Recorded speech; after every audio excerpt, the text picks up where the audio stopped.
Et donc on va continuer notre parcours de la domestication avec l'exemple sur une plante très importante qui est le riz, avec Olivier Panot. Olivier Panot est professeur à l'université Perpignan et directeur dans cette même université de l'unité mixte de recherche génome et développement des plantes qui est associée au CNRS. Et donc, il va nous parler de la domestication du riz et avec les approches génomiques et notamment les atouts des progrès du séquençage pour essayer de comprendre en détail cette domestication. Et vous avez 30 minutes, mais on a un peu plus de temps du coup, donc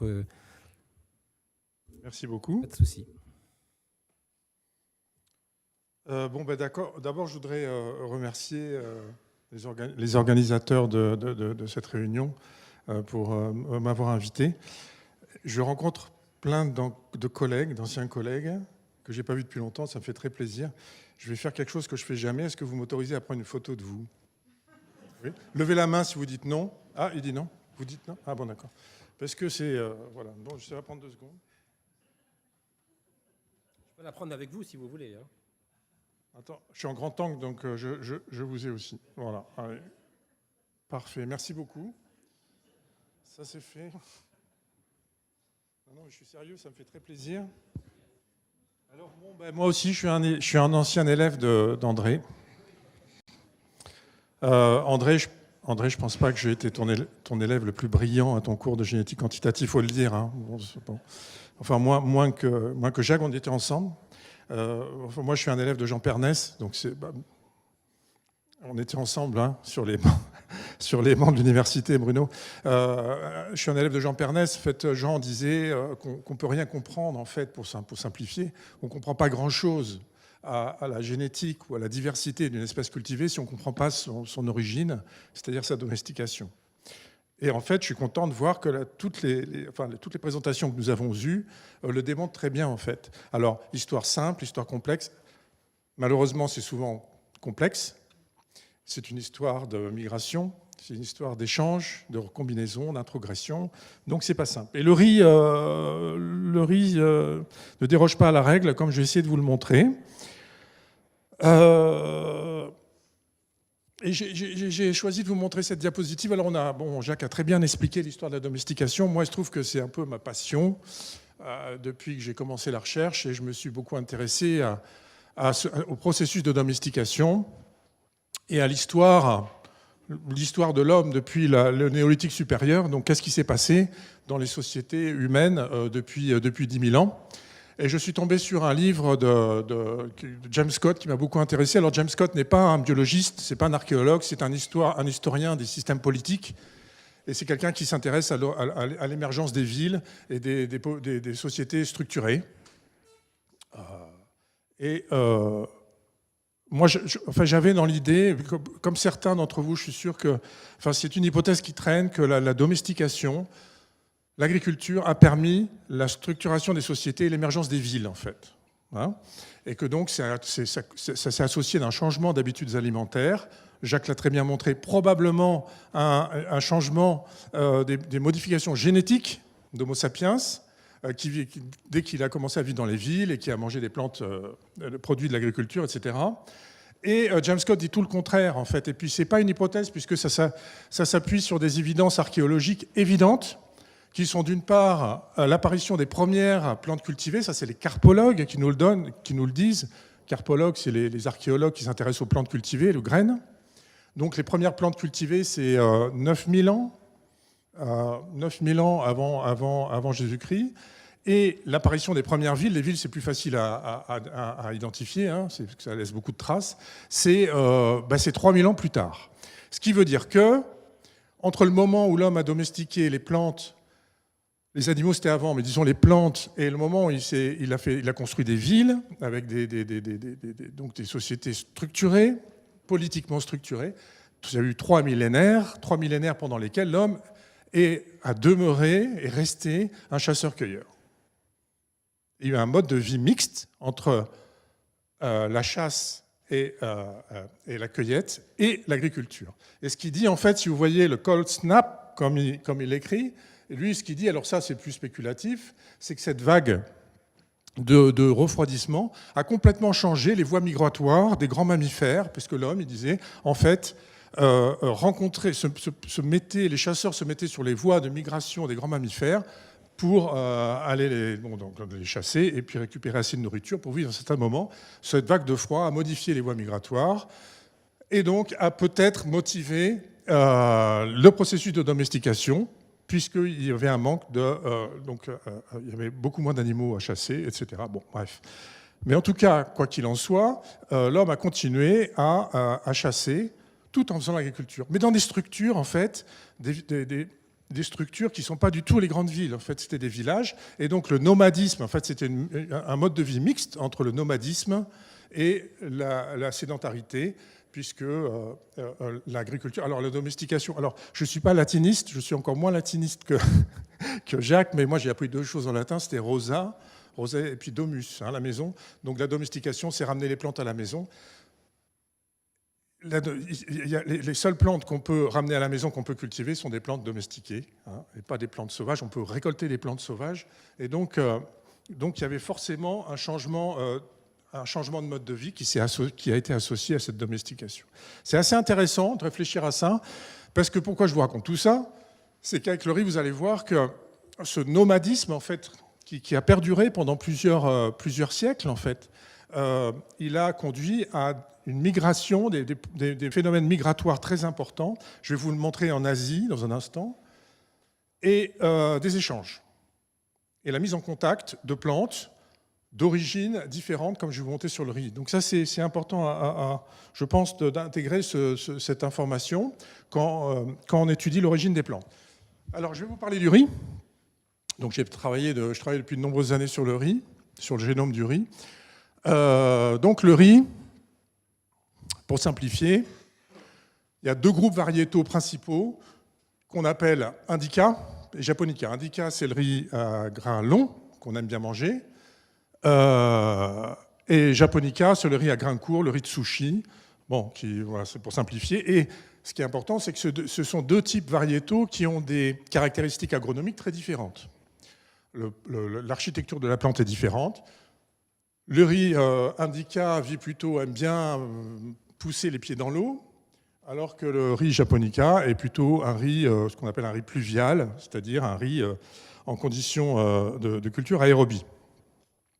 Alors à gauche, vous avez un arbre phénétique de 3000 variétés de riz. Alors il se trouve qu'on a beaucoup de chance quand on travaille sur le riz, puisque le riz a un génome qui a été séquencé en 2004, il y a 20 ans.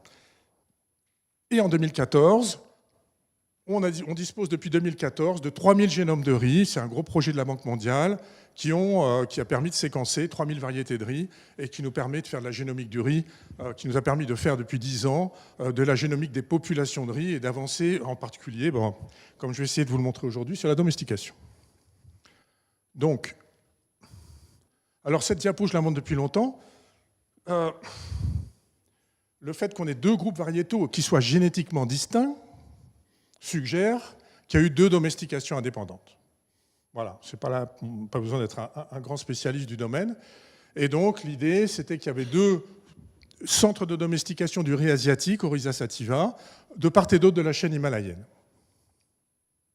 Puis, le riz, excusez-moi, les flèches, on ne cultive pas de riz en Antarctique, donc c'est bon, c'est un bug de la transformation en PDF, mais le riz a été disséminé. Ça, c'est une histoire de migration. C'est une histoire de migration humaine qui, dès que le riz a été domestiqué, a été emmené avec les migrants. Donc les gens qui migraient emmenaient leur riz cultivé avec eux. Donc on fait migrer le riz en même temps. Donc le riz a eu beaucoup de succès, et en particulier le riz japonica, plutôt adapté au nord, en Chine, a été tropicalisé, entre guillemets, et a été cultivé dans toute l'Asie du Sud-Est. Pareil pour le riz indica. Et donc, je vais vous parler maintenant de la domestication, du syndrome de domestication du riz. Donc, chez les céréales, le pilier du syndrome de domestication, c'est l'absence de caducité à maturité. La caducité, ça se passe comment? Grâce à ce qu'on appelle une couche d'abscission fonctionnelle, c'est-à-dire une couche de cellules qui a une paroi très fine. Pardon. D'accord? La paroi étant très fine, dès que ça sèche, ça tombe. Ça, c'est tout ce qui est graminé, c'est-à-dire les graminées sauvages. Les céréales, dont la définition est que ce sont des graminées dont on consomme les graines. Chez les céréales, on a une absence de la couche d'abscission fonctionnelle disparaît. C'est une mutation qui est bien connue, comme je vais vous le montrer. Et c'est ça qui permet finalement de récolter les graines. Alors bien sûr, on a vu des photos d'Oryza bartii, c'est-à-dire le riz africain sauvage, qu'on peut récolter en balançant des grands paniers.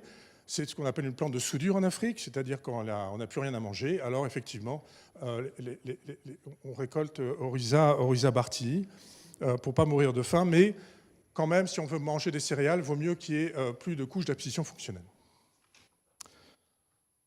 Donc je continue mon histoire, 2 foyers de domestication. En 2006, dès qu'on a séquencé le génome du riz, et on a commencé à cloner, identifier les gènes, dont un gène important de la domestication, qui est le gène SH4. Shattering gene, donc ce gène qui a 2 allèles différents entre sauvage et cultivé.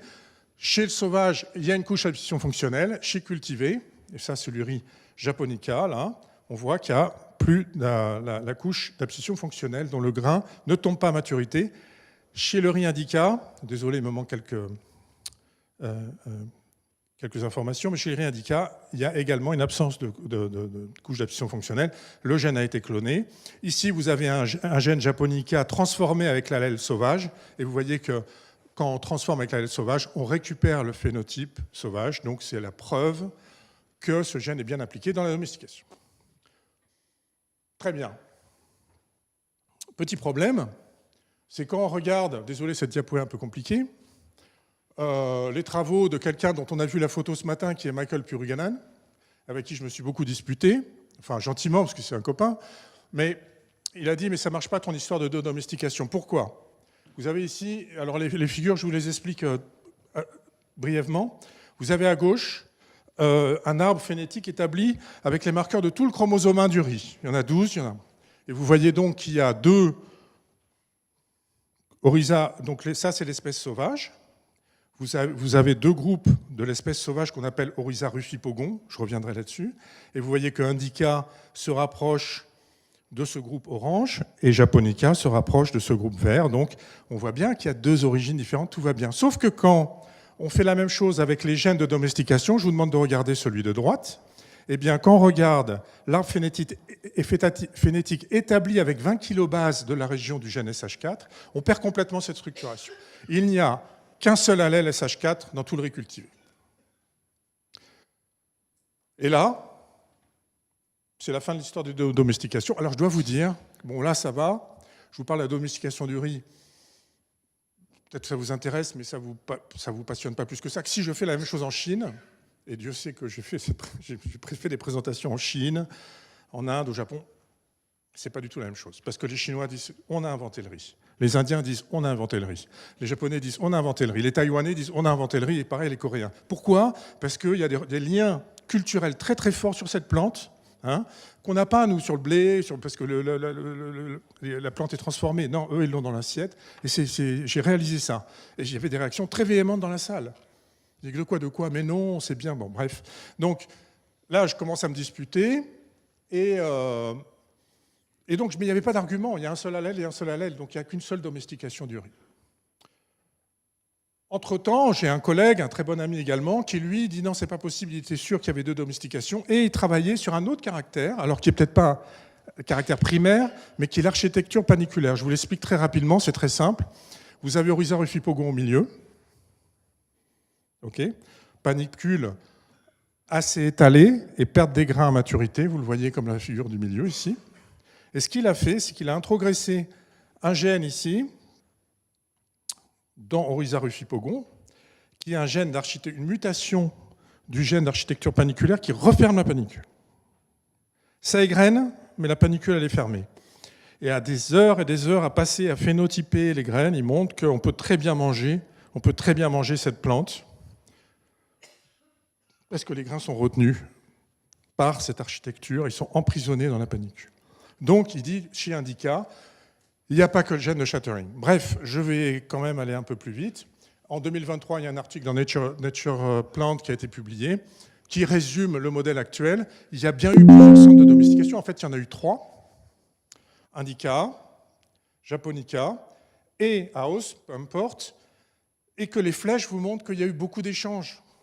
Il y a eu beaucoup d'échanges et il y a eu des migrations, des échanges. Et que l'histoire, ce n'est pas simplement deux domestications avec probablement un renforcement du syndrome de domestication des Indica par le gène SH4 du Japonica, qui est en fait un gène super efficace pour garder les grains.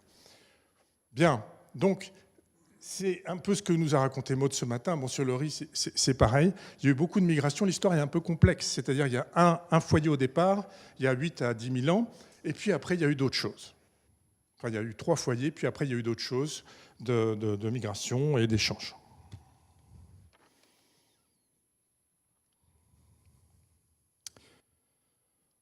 Bon, alors, ceux qui me connaissent savent que je ne peux pas faire une présentation sans parler d'éléments transposables. Je suis désolé. Puis c'est bien, on a commencé à en parler, donc pourquoi pas.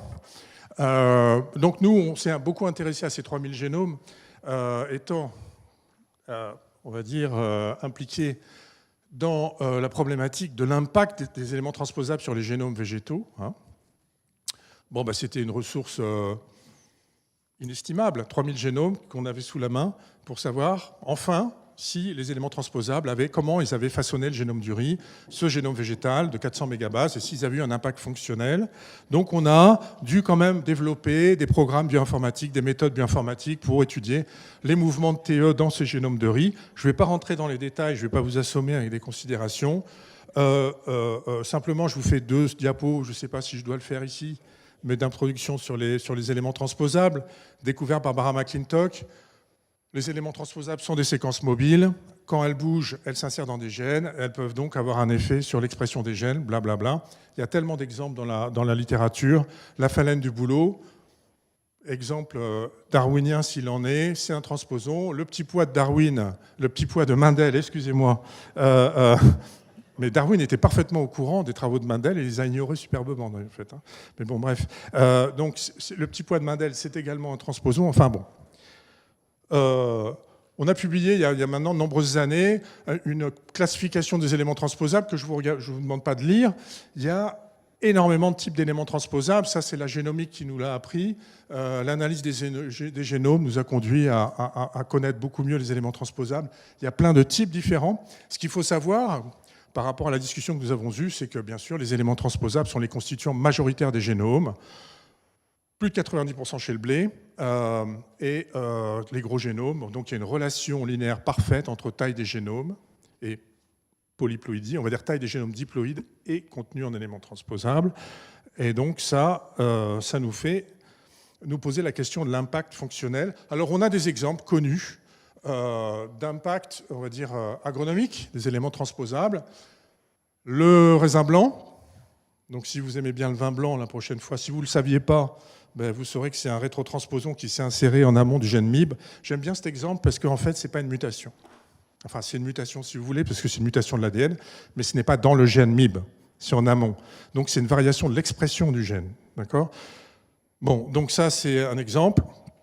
Pareil pour l'orange sanguine, avec une petite spécificité, c'est que le rétrotransposon apporte un promoteur qui est cold inducible, induit par le froid, ce qui fait que pour avoir des oranges sanguines, il faut qu'il fasse froid. La couleur de la pomme, c'est également un rétrotransposon. Un transposon pour la couleur de la carotte. Bon, c'est vrai qu'on ne mange pas souvent des carottes de couleur pourpre comme ça, mais c'est un transposon. Et la structure de la fleur, qui n'a rien à voir avec la couleur, mais le fait d'avoir plusieurs pétales, la structure complexe de la rose cultivée, c'est également un transposon. Donc il y a des exemples, et donc cette diversité induite par la transposition est agronomiquement exploitable, et elle l'est exploitée. Donc bien sûr, la question qu'on se pose, c'est est-ce que c'est la même chose chez le riz, puisqu'on a quand même 3000 génomes, et qu'est-ce qu'on peut... Alors la première étape, ça a été de déterminer tous les polymorphismes d'insertion des transposons chez les 3000 génomes de riz, ce qui était un petit peu un défi au niveau bioinformatique, puisque c'est beaucoup de calculs, et c'est des gros jeux de données. Mais bon, on a mis au point cette technique qu'on appelait TrackPoson, Et je ne rentre pas dans les détails parce que ça vous intéresse. Enfin, si vous voulez, ça vous intéresse, vous viendrez me voir. Et donc, on a, comme ça, pu avoir accès au paysage transpositionnel du génome du riz sur l'analyse de 3000 génomes. Et donc, ce que vous voyez aussi ici, c'est les 12 chromosomes. Je ne vais pas vous détailler toutes les couches, mais au centre, vous avez la répartition de tous les rétrotransposons, alors que nous, on appelle rétrotransposons, et je répète, les génomiciens humains qui parlent jamais comme les autres appellent des rétrovirus endogènes qui ne sont pas des rétrovirus, mais qui sont bien des rétrotransposons. Et on voit que les polymorphismes liés à l'activité des rétrotransposons, qu'on appelle des TIPS, nous, Transposon Insertion Polymorphism, donc les TIPS, il y en a sur tout le génome. Ils sont répartis. Et on a eu, dans cette étude préliminaire, on avait à peu près 50 000 TIPS, un peu plus de 50 000 TIPS dans tout le génome. Donc on avait une ressource pour voir si ces polymorphismes ont un impact sur le phénotype. Donc, on a fait deux choses. La première chose, c'est qu'on a fait du GWAS classique avec des SNP, comme nous l'a montré Véronique. Donc, c'est simple, le GWAS, on associe des polymorphismes de type SNP avec des caractères morphologiques. Ah oui, parce que non seulement on a séquencé 3000 génomes, mais on a phénotypé, le programme international a phénotypé 3000 variétés. Vous imaginez le travail sur tout un tas de caractéristiques, de composantes du rendement. Donc, il suffit maintenant de s'asseoir derrière son ordinateur et de faire le travail, donc d'associer ou bien des polymorphismes de type SNP à du phénotype, ou bien des TIPS au phénotype. Et c'est un concept qu'on appelle le TGWAS, qui demande quelques petites modifications techniques, mais donc notre TGWAS, c'est de l'association entre un polymorphisme d'insertion et un phénotype. On en a 50 000, donc on y va. Donc voici un résultat, ça c'est publié. Je vais vous parler de plein de choses qui ne sont pas encore publiées, mais ça a été publié. Donc vous avez deux figures. En haut, c'est le SNP GWAS. C'est exactement pareil que ce que Véronique a présenté tout à l'heure. Donc vous avez plein de SNP. Bon, je crois qu'il y en a 14 millions en fait, en abscisse, c'est les 12 chromosomes. Et puis quand vous avez un pic là en vert, c'est des associations significatives entre SNP et largeur de grain. Donc là, je m'intéresse à la largeur du grain et je ne parlerai que de la largeur du grain jusqu'à la fin. Et puis on a retrouvé quelque chose de bien connu, qui est un QTL majeur, qui s'appelle GrainWidth 5, qui a été cloné, qui est bien connu, donc on est content, ça voulait dire qu'on savait faire du GWAS, etc. Bon. Maintenant, je vous demande de regarder la partie du bas, qui est notre TGWAS. Et là, on retrouve deux associations. Une insertion ancienne, puisque partagée par beaucoup de variétés de riz, qui est pile poil dans la région de GW5, et ça, c'est une association par déséquilibre de liaison, classique. L'autre concept du TGWAS, c'est qu'on doit pouvoir attraper des mutations causales du trait, non pas en déséquilibre de liaison, mais directement. Et donc, nous avons identifié une deuxième association, qui est une insertion très récente, et qui cause une augmentation de la largeur du grain. Donc c'est cette insertion-là, ici, la recent insertion, là, qui, quand elle est absente, quand elle est présente, augmente la taille du grain de manière assez significative. Donc on avait une corrélation entre la présence d'une insertion d'un rétrotransposon et la largeur du grain. Donc vous avez ici quelques variétés. Donc c'est de l'indica, alors j'aurais dû le dire, je vous avais dit indica grain fin, japonica grain large. Et en fait, on a des indicas qui ont des gros grains, comme du japonica. Mais c'est bien des indicas, et c'est entre autres par l'insertion de ce rétrotransposon.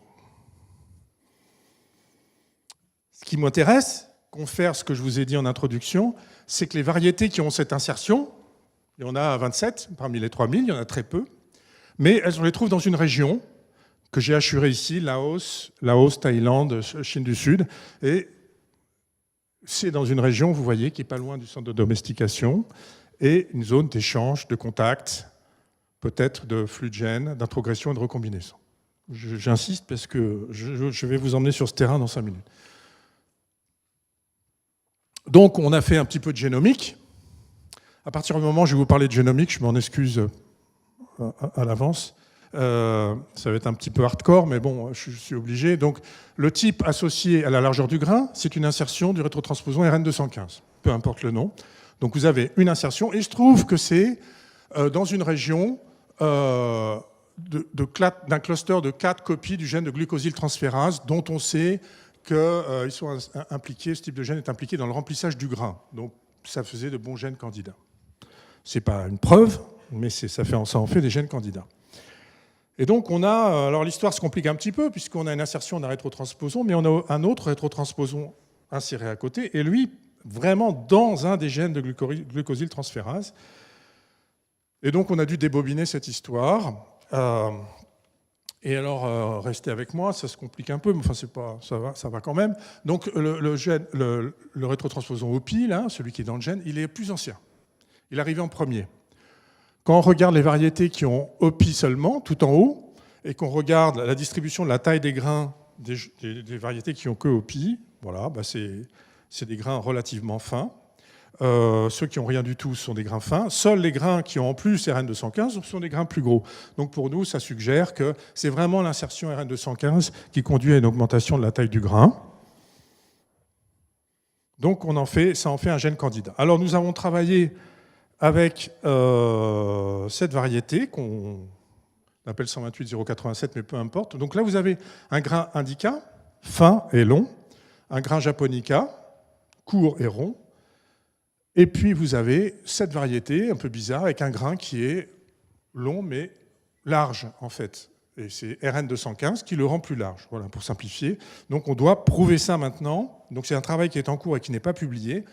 Pour le prouver, on a décidé de suivre une approche ultra classique, une approche de rétrocroisement assistée par marqueur, c'est-à-dire qu'on s'est dit, voilà, si c'est vrai, on va faire des rétrocroisements. À chaque génération, on fait des PCR pour voir si RN215 est là. On le fait à l'aveugle, on ne regarde pas la taille des grains. Et puis après 5 générations, on fait une autofécondation et on regarde la taille des grains. Et en fait, on voit que... Alors bon, là, j'ai un peu triché parce que j'ai copié-collé, mais c'est un travail en cours. On a analysé cette population BC5F2. Et la BC5F2, en fait, on voit qu'il y a une ségrégation de la taille du grain, ce qui nous laisse penser, puisqu'on a utilisé que la PCR pour sélectionner les plantes à chaque fois, une PCR pour vérifier la présence de l'insertion, ce qui nous laisse penser que on est en bonne voie. Donc maintenant, on va se lancer dans une validation par CRISPR-Cas9. On va enlever l'insertion par CRISPR-Cas9 pour voir si on récupère un grain fin ou pas. C'est un travail qui est en cours. Et donc j'espère que je pourrai finir l'histoire. Mais bon, bien sûr, ça prend beaucoup de temps, mais je pense que c'est la seule manière de faire. Les croisements et les plantes dans une serre, plus que n'importe quelle autre manière. Alors je suis désolé, là maintenant je vais finir avec un peu de génomique, puisque je vais sur le terrain des ressources génétiques et sur le terrain de l'histoire du riz. Et c'est ça qui est passionnant dans cette histoire, beaucoup plus qu'une insertion de rétrotransposon, c'est que, en fait, on ne sait pas trop ce qui se passe. Alors là, je vous montre, ce que je vous montre, nous on utilise beaucoup ce qu'on appelle un dauteur. Alors finalement, c'est pas compliqué.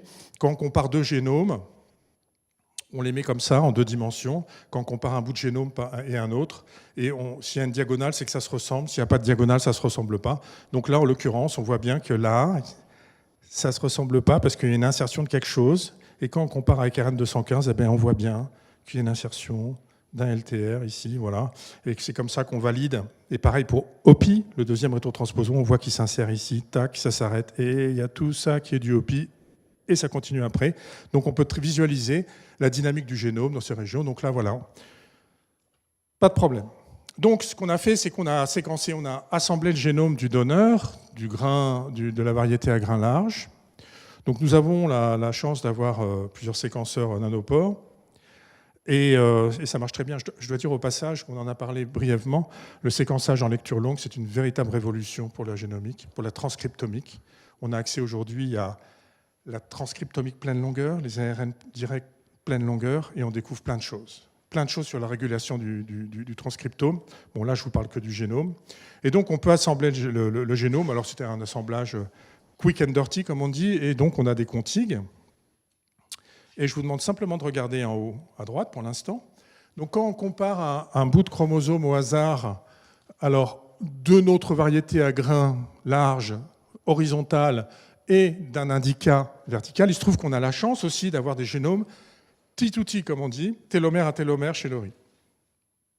On a pris 14, on a 14 variétés dont le génome est assemblé avec des longs grids, avec tout ce qu'on veut, 10x, ce que vous voulez. Donc on a des génomes de très haute qualité chez le riz, et ça c'est une ressource inestimable aussi. Et donc on est capable de savoir si cette variété, c'est de l'indica ou pas. Et oui, c'est de l'indica parce que en fait la diagonale elle est parfaite, ça se ressemble parfaitement. Donc c'est bien de l'indica, cette variété. Et puis on se dit, alors, donc, la région de l'insertion, qu'est-ce que c'est?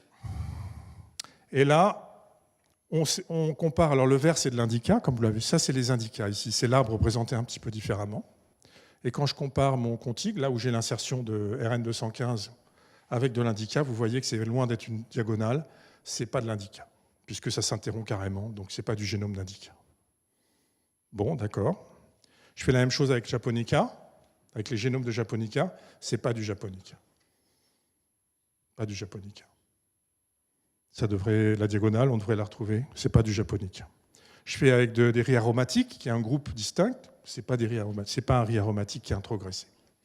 Je le fais avec un Aos, puisqu'après tout, je suis pas loin du Bangladesh, là où les Aos ont été domestiqués. C'est pas un riz Aos. Donc je sais pas ce que c'est en fait. Je sais pas ce que c'est. Et par contre, on s'est tourné vers les riz sauvages, Oryza rufipogon, qui est l'espèce sauvage apparentée, à partir de laquelle le riz a été domestiqué. Et on en a testé plein. Et là, alors je suis désolé, cette figure n'est pas bien aboutie, puisqu'on n'a pas un génome petit outil de rufipogon à l'époque, maintenant il y en a un. Et on voit la région qu'on n'arrive pas, on ne sait pas ce que c'est ici, je ne sais pas ce que c'est, mais si, je vois quand même que ça ressemble plutôt plus à du Oryza rufipogon. Et cette région, qui était pour nous une boîte noire, semble ressembler à du riz sauvage Oryza rufipogon. Donc si on va jusqu'au bout de l'histoire, et je voudrais finir là-dessus, si on va jusqu'au bout de notre histoire, on va démontrer en fait qu'il y a un flux de gènes inagro, postérieur à la domestication probablement, sauf si c'est du lineage sorting, mais je pense plus à une introgression, un flux de gènes, au champ, entre du riz sauvage et du riz cultivé, qui a conduit à l'émergence d'une certaine diversité, en tout cas d'un caractère sélectionné par l'homme, puisque c'est la largeur du grain, puisque ces variétés ont été sélectionnées par l'homme, puisqu'elles sont cultivées. Et donc, on se trouve dans une région où on trouve du Oryza rufipogon, comme la carte le montre. La région beige, c'est du rufipogon, voilà. Et donc, ce sera la preuve que les introgressions sauvages cultivées, même sur le riz, même chez une plante autogame comme le riz, contrairement au maïs qui est très allogame, complètement allogame, même chez le riz, il peut y avoir des flux de gènes, et que donc les flux de gènes entre sauvages et cultivés sont très très importants pour la diversité de l'espèce cultivée. Bon, bien sûr, ce sont des variétés traditionnelles, ce ne sont pas des variétés améliorées. Donc, oui, la domestication du riz est une histoire complexe, très débattue, très vivement débattue dans certaines régions du monde, donc où les flux de gènes semblent avoir joué un rôle important dans la création du syndrome de domestication, comme je vous l'ai montré. Et donc, les flux de gènes inagro, pour moi, c'est mon hypothèse, entre le riz et son espèce sauvage apparentée, ont pu contribuer à la diversification de caractères agronomiques sélectionnés par les agriculteurs. Et j'espère pouvoir aller jusqu'au bout de cette histoire, jusqu'au CRISPR-Cas9 pour vous le démontrer. Je vous remercie.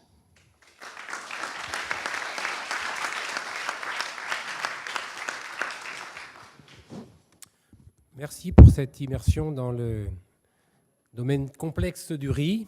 Donc, si vous avez des questions.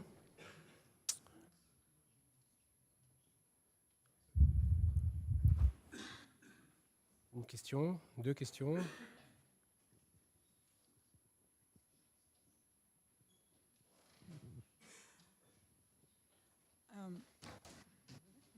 Merci Olivier. Je pense que j'ai loupé quelque chose.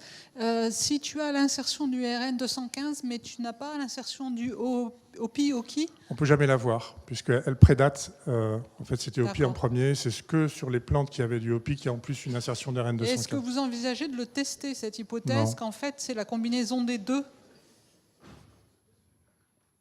Ouais, mais OPI tout seul, ça ne fait rien.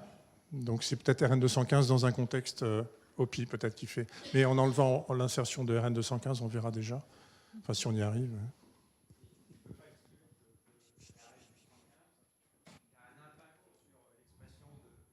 De OPI, oui. Et que finalement, tu as besoin de la combinaison des deux. Enfin, chez l'humain, il y a quelques exemples qui sont connus de fonctionnement de ce type. Il y a un exemple magnifique chez l'homme sur le bipédisme des hominoïdés, qui est une interaction entre deux TE qui est sortie récemment dans Nature. Et donc, si on marche sur nos deux jambes, c'est grâce à l'interaction entre deux signes qui font qu'il y a un épissage alternatif. Et que, voilà. Bon. Mais là, bien sûr, mais de toute façon, en enlevant l'un, déjà, on verra si ça a un effet. Après, je ne sais pas si on ira aussi loin que débobiner toutes les interactions. Moi, ce qui m'intéresse, là, déjà, c'est de démontrer que c'est une introgression in agro. C'est ça qui... Enfin, c'est assez nouveau, en fait, parce qu'on considère toujours que, bon, domestication 10 000 ans, terminé, bon, fini. Et puis, voilà. Mais non, en fait, ça continue. Ouais, et juste, j'avais une... Si je peux me permettre, j'avais une question. Oui, je ne vais pas y arriver. J'avais une autre... Alors, je peux me lever, oui. Décidément. Non, juste, j'avais une remarque là, sur le rôle des éléments transposables. Il est structural, tu l'as dit. Hein, ça représente souvent des pourcentages extrêmement élevés des chromosomes. Donc on dit, s'il n'y a pas cette architecture-là, finalement, il n'y a pas de chromosomes. Ça, c'est une chose. J'ai souvenir d'un vieux papier, là, dans PNAS, dans mon souvenir, là, d'un dénommé White et de son équipe, là, où ils avaient cloné un rétrotransposon, alors qui devait s'appeler Attila de mémoire, je ne suis pas sûr. Mais surtout, ils avaient cloné, et puis ils avaient envoyé ça dans les bases de données. Ils avaient sorti, je ne sais plus, des centaines et des centaines de séquences qui présentaient des homologies, des fois assez limitées.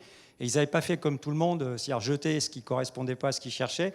Ils avaient voulu regarder pourquoi ils avaient sorti ces séquences-là, quelles étaient. Et en fait, ce qu'ils avaient montré, et c'était l'objet de la publication dans PNAS, c'est que dans 50% des gènes d'Arabido, on trouvait des traces, alors que des fois qui étaient très limitées. Des fois, c'est des petites boîtes de régulation, et des fois, c'était des morceaux un peu plus grands de LTR, hein, fondamentalement.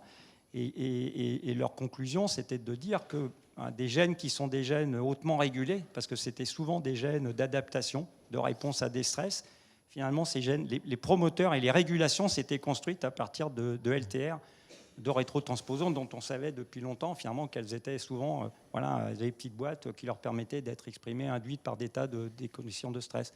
Donc ça va au-delà de l'aspect structural, c'est même finalement de l'aspect très fonctionnel de gènes qui sont des gènes importants pour la plante. Donc ça, c'est comme ça qu'on montre que c'est des LTR, des rétrotransposons LTR qui sont responsables de l'émergence de la grossesse placentaire, puisque chez les mammifères, les éléments transposables restent dans les génomes très longtemps. Chez les plantes, on ne sait pas pourquoi, le turnover est ultra rapide. C'est-à-dire que la délétion, il y a un biais des mutations vers les délétions chez les TE. Donc les TE sont purgés très rapidement des génomes végétaux. Donc s'il reste quelque chose, si la sélection retient quelque chose, c'est ce que tu dis. C'est des petites boîtes régulatrices, en fait, et c'est très dur de savoir à qui ça appartient. Alors, ce travail auquel tu te réfères, oui, ils l'ont montré. Mais alors que chez les mammifères, c'est beaucoup plus simple, puisqu'on voit l'élément entier. Et donc, voilà. Mais oui, tu as raison. Et puis il y a ça, et la domestication des transposases aussi. Mais ça, j'en ai pas parlé. Ça, tu es plus spécialiste de ça. Non, moi, c'était juste une remarque. En fait, tu as eu de la chance de détecter ça parce que tu avais 3000 individus sur ta GWA. J'ai vu que tu avais abaissé tes seuils de MAF. Et c'est vrai qu'en général, on a des échantillons beaucoup plus petits et tu n'aurais jamais pu... Donc voilà, je me dis juste qu'il faut qu'on ait beaucoup plus d'individus en GWA. C'est une excellente remarque. On a même dû modifier nos scripts de détection de GWAS pour les adapter à des fréquences faibles, ce qui fait bondir beaucoup de spécialistes du GWAS. C'est pour ça qu'on doit aller jusqu'au bout de la validation, sinon on met tout à la poubelle.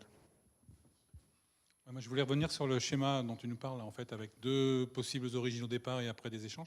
Il n'y avait pas eu des travaux sur le gène RC, Red Pericarpe, où il y avait effectivement le même modèle. Alors, je me souviens que le signal... Parce qu'en fait, toi, tu nous as montré, en fait, il y a un signal de différenciation très fort, Indica japonica, au niveau du génome. Donc, et après, tu as zoomé sur la petite zone de 20 kb, c'est ça? 20 kb.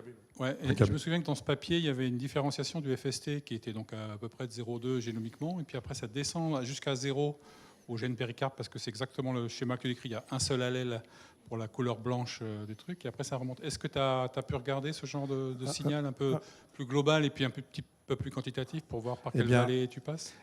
Non, parce qu'en fait, moi, je ne travaille pas sur un gène de domestication. En fait, la largeur du grain, je pourrais le faire une fois, mais avec l'allèle Indica et l'allèle japonica, mais RN215, je ne sais pas s'il y a une chute du FST autour de RN215. Mais... Parce qu'en fait, tu vois, ça permet de dire que les proto-agriculteurs ou les agriculteurs, ils ont inventé le backcross, quoi. Oui, bon.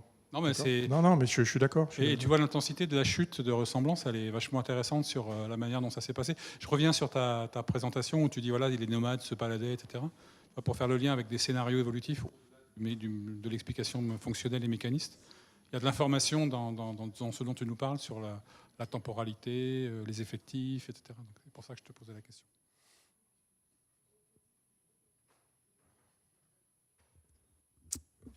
Pas d'autres questions? Il y a des... Non? Eh ben, merci Olivier Panot.